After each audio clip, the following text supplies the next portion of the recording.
राधे राधे महाराज जी।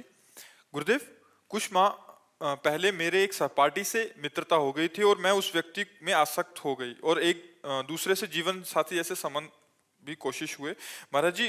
हालांकि वो ज्यादा दिन तक टिके नहीं ना ही रहे, पर कुछ परिस्थितियां आई और सब खत्म हो गया। परंतु मेरी उसमें आसक्ति इतनी ज्यादा हो गई कि मैं उसे भूल नहीं पा रही महाराज जी। वो व्यक्ति दिख जाता है। अब वासनाओं के खेल खेलोगे, मन मलिन होगा तो भूल क्या पाओगे। अरे धिक्कार है ऐसे जीवन को कि जो मनुष्य जीवन मिलने पर भगवान के लिए बात नहीं आई कि मैं भगवान को भूल नहीं पाती हूँ। ये जीवन का तो लाभ होना चाहिए। इन नाशवान शरीरों में आसक्ति करके, इंद्रियजन्य सुखों में भोग सुख का अनुभव करके मैं उनको भूल नहीं पाती, तो धिक्कार तुम्हारी बुद्धि को।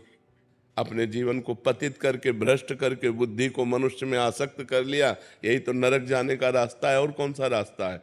जीवन साथी चुनना है तो एक बार चुन लिया और आजीवन उसका निर्वाह किया तो जीवन साथी है। तो व्यभिचार प्रवृत्ति हुई आज इससे, कल उससे, परसों उससे, नरसों उससे, जिसे आजकल लोग कह रहे हैं ब्रेकअप, बॉयफ्रेंड गर्लफ्रेंड, ब्रेकअप, फिर बॉयफ्रेंड, फिर ब्रेकअप, फिर तीसरा बॉयफ्रेंड। ये क्या है? क्या आज शासन नहीं है ना? न माता पिता का शासन है, न समाज का शासन है, न शास्त्र का शासन, न भगवान का शासन कोई स्वीकार नहीं है ना।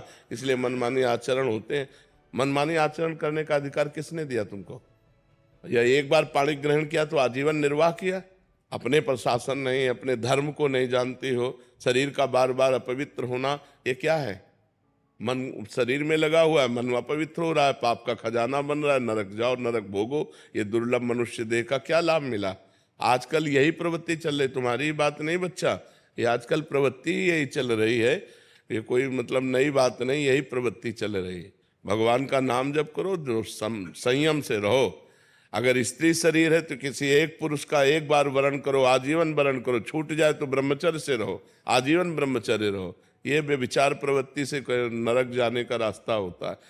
त्रिविधम नरकस्येदम द्वारम नाशनमात्मनः कामः क्रोधा तथा लोभा तस्मादेत्ययं त्यजेत्। ये तीन नरक के द्वार हैं, काम क्रोध लोभ। इन्हीं में जो फंसे हुए नरक जाना है, और क्या करना है? नरक की प्रवृत्ति करनी। भूल नहीं पाती, तुम्हें घृणा हो जानी चाहिए कि जिसके लिए मैंने शरीर समर्पित किया वो आदमी मेरा हो नहीं हुआ, तो वो भूलने योग्य है, वो घृणा करने योग्य है। नाम जप करो और सही रास्ते से चलो, नहीं तो किसी काम का मनुष्य जीवन नहीं रह जाएगा।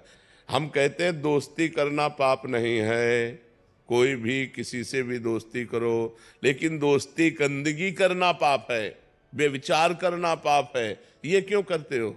अगर आपको दोस्ती पक्की तो आजीवन निर्वाह करो, माता पिता का आशीर्वाद लो, देवताओं का अर्चन बंदन करो, ब्याह करो, एक साथ रहो, कोई बात नहीं, आजीवन रहो। ये क्या है? इससे बेविचार, उससे बेविचार, उससे बेविचार, तो किसी का शासन नहीं होता, इसीलिए मनमानी आचरण होते। कोई तुम्हारी बहुत अवस्था है क्या? ये मनमानी आचरणों से क्या होगा?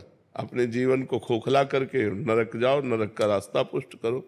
इसलिए बच्चा सावधान, नाम जप करो और सावधान रहो, और भगवान का आश्रय लेकर के धर्म पूर्वक जीवन व्यतीत करो। मनुष्य जीवन ये दिव्य मिला है, इससे भगवान की दिव्यता प्राप्त करो।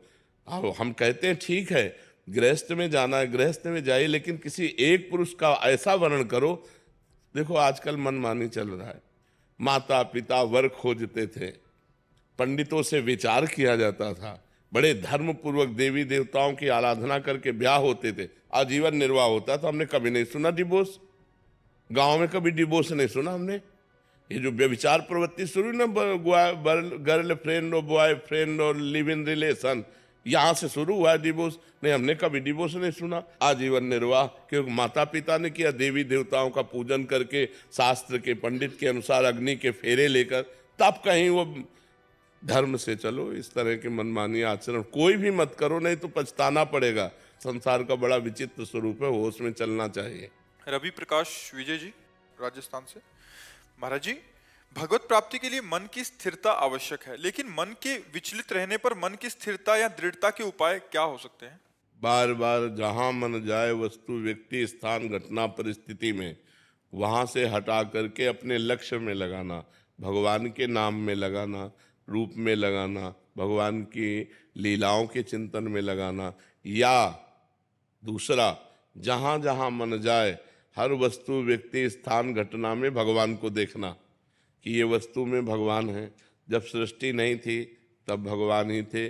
जब सृष्टि नहीं रहेगी तो भगवान ही रहेंगे। तो बीच में क्या है? भगवान ही तो है।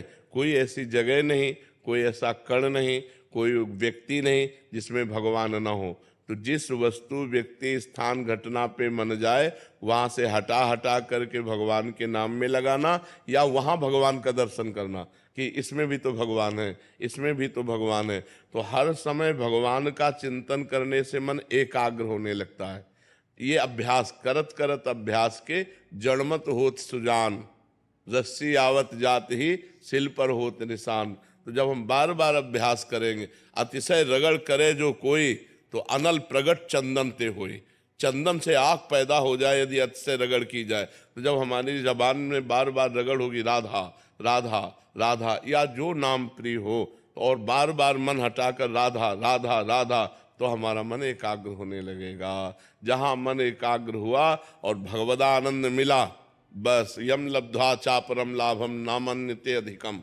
इससे अधिक कोई लाभ नहीं है। जिस समय भगवदानंद की अनुभूति होती है उस समय फिर मन कहीं जाता ही नहीं। ब्रह्मादिक के भोग सब, स्वर्गलोक मर्त्यलोक की तो बात जाने दो, ब्रह्मलोक के भी भोग विष के समान लगते हैं जिसको भगवदानंद की अनुभूति होती है।